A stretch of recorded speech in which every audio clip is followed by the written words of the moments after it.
ఆయన ఇస్తాడు. ఓపికతో ఆయన పాదాల దగ్గర ఎదురుచు. కుటుంబ పరిస్థితుల మార్పు విషయంలో కూడా నిరాశపడద్దు, నిరుత్సాహపడద్దు.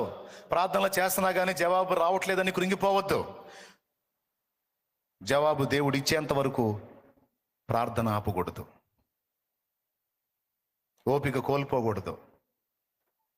నీ ఓర్పును చూడని దేవుణ్ణి, నీ ఓపిక, నీ సహనం, నువ్వు కార్యం లేట్ అయినా కూడా విశ్వాసం వదిలిపెట్టకుండా, కార్యం ఆలస్యమైనా కూడా నువ్వు విశ్వాసంతో దేవుని కోసం చూస్తా ఉన్నావు చూడు, తెగ నచ్చుతావు నువ్వు దేవునికి.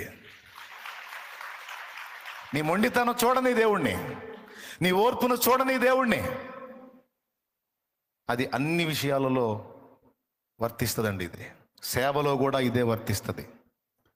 సేవ చేయడానికి పూనుకున్నావు, మొర పెడుతున్నావు, మొత్తుకుంటున్నావు, కష్టపడుతున్నావు, ప్రయాసపడుతున్నావు, కొంత ఫలం చూసావు, ఇంకా ఫలం చూడాలని